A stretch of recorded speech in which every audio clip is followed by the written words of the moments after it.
ভালোবেসে খুঁজেছি আমি তোমাকে। প্রবাস প্রবাস, এত সুন্দর জায়গা মালয়েশিয়াতেই হতে পারে। মালয়েশিয়ার এই আকাশ জমিনের প্রকৃতির সৌন্দর্য দেখতে হলে আপনাকে ঘর থেকে বের হয়ে দেখতে হবে।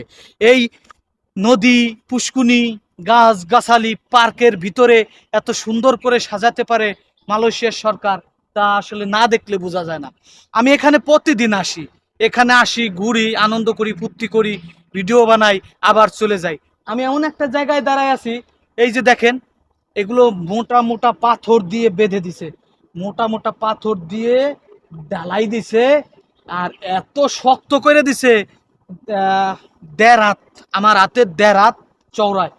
কারণ কি, আমার এই পাশে এই যে দেখতেছেন না, বিশাল পাহাড়, এই যে জঙ্গল, এগুলো সব বিশাল বিশাল পাহাড়। আবার এইদিকে আছে মনে করেন যে অনেক ধরনের ফুল গাছ, এই যে সাইড দিয়ে লাগাই দিছে। ফুলের ভালোবাসায় আমি দেব তোমার রে, শস্য খাতে দাঁড়াইছিলে তুমি আমার জন্যে।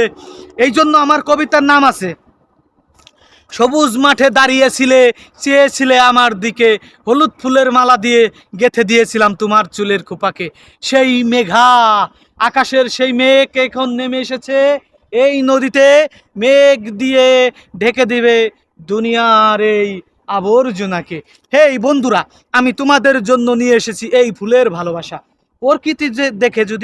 প্রকৃতি দেখে যদি আপনাদের ভালো লাগে, অবশ্যই লাইক কমেন্ট শেয়ার করে প্রবাসী ফরিদের সাথে থাকবেন।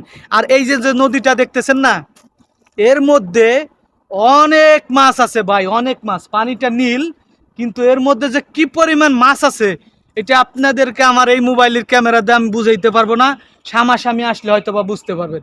আমি এখন এই জায়গা দিয়ে যাওয়ার চেষ্টা করব, যে দেখি কত দূর যাওয়া যায়। সবুজ মাঠে দাঁড়িয়েছিলে ভাই, এই গাছের ফুল এত সুন্দর, কিন্তু এই গাছে যে এত কাটা হইতে পারে আমার দ্বারা সম্ভব না ওইদিক যাওয়া। যা পারবো না তা না, আসলে যা পারবো, কিন্তু কষ্ট হবে। এই গাছে আবার কাটা আছে বুঝছেন, এই ফুল গাছে হলো আপনার কাটা আলা ফুল গাছ, তো কাটা থাকে। তো চেষ্টা করতেছি হেনতে যাইয়া ওই জায়গাতে বাইরানোর জন্য আর কি, না যে হেন্দাইছি হেনতেই যাবো বুঝতেছি না, তারপরও চেষ্টা করে দেখি। কারণ খুসা মুসা পইরে গেলে উঠাই সমস্যা, বোঝেন না, পাথর মাথর নিচে, না রিক্স হয়ে যায়, এক হাত দিয়ে মোবাইল ধরে যাওয়া যাবে না। আমি ওই পাশে যাই আপনাদেরকে দেখানোর চেষ্টা করতেছি কত সুন্দর। আসলে জায়গাটা আমার কাছে কেন ভালো লাগে জানেন, যেখানে আসলে মন জুড়েই যায়, এখানে আসলে মন জুড়ে যায়, মন প্রাণ সব শান্ত হয়ে যায়।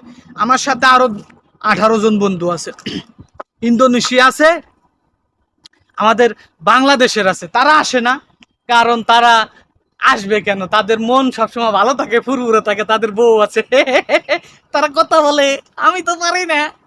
আমাকে এখানেই আসতে হবে, এই আকাশ জমিনের সৌন্দর্য, প্রকৃতির সৌন্দর্য তুলে ধরতে হবে আপনাদের মাঝে। আপনারা দেখে লাইক কমেন্ট শেয়ার করে প্রবাসী ফরিদকে সামনে এগিয়ে যেতে সহযোগিতা করবেন। মালয়েশিয়ার জঙ্গল থেকে বলছি আমি মালয়েশিয়ান প্রবাসী, ফরিদপুরের ফরিদ আমি। প্রিয় ফরিদপুরবাসী, আমি তোমাদেরকে ভালোবাসি, আমি তোমাদেরই ছিলাম, আমি তোমাদেরই আছি, আমি তোমাদেরই থাকবো, তোমাদের জন্যই ফুলের ভালোবাসা। Love you Bangladesh, love you বাংলাদেশের 64 জেলা, আমি তোমাদেরকে নিয়েই থাকতে চাই, ইনশাল্লাহ দোয়া করবে।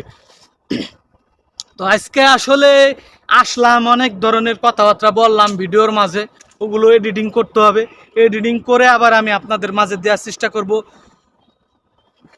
ফুলো ভমরা তোমরা যাইও না আমায় ছেড়ে, ফুলো ভমরা তোমরা যাইও না আমায় ছেড়ে, ফুলের ভালোবাসা দিও নদীর মাঝেতে, নদীর ঘাটে দাঁড়াইও না এলো চুলে, বাতাস লাগে নাই আমার প্রাণে। আসলে এখন গরম, এই জায়গাটা বাতাস লাগবে কিভাবে, গরমের মধ্যে দাঁড়িয়ে থেকে সেদ্ধ হয়ে যাচ্ছি আমি আলুর মতো। আমাকে যদি কেউ ভর্তা করে খেয়ে ফেলে, কিছুই বলতে পারবো না তাকে আমি তখন, কারণ আমি এখন ফিরে যাচ্ছি বন্ধুরা। আর ভিডিওর শেষে কিছু কথা বলতে চাই, যে কথাগুলো আসলে না বললেই নয়, তারপরও বলতে হয়। আমার সৌদি প্রবাসী ভাইদের খুব অভাব, ওদের খুব অভাব। সৌদি প্রবাসে যারা থাকে সৌদি যারা আমাদের বাংলাদেশের থেকে গেছে ওদের খুব অভাব, ওরা ওখানে না খাইয়ে মরে, ওরা অনেক খাবার পায় না, রাস্তাঘাটের তো টুহাই খায়, জেনতে সেনতে টুহাই খায়। ওরা যদি খাবার না পায় ওরা জানি মালয়েশিয়াতে আসে, মালয়েশিয়ায় সে জানি খাইয়ে ঠেয়া যায়। ফরিদপুরের ফরিদ দাওয়াত দিয়ে দিল সমস্ত সৌদি প্রবাসী ভাই বোনদেরকে। গালাগালি কইরেন না, গালাগালি কইরা মালয়েশিয়ান প্রবাসীদের সাথে পারবেন না। আমি যদি গালাগালি শুরু করি সৌদি থুয়ে পালাম লাগবি, সৌদি থাকতে পারবেন না। ভালো থাকেন, সুস্থ থাকেন, দোয়া করেন। প্রিয় বাংলাদেশ, বাংলাদেশের 64 জেলা আমার কলিজার ভাই বোনেরা, তোমাদের জন্য আমার এই ভালোবাসা।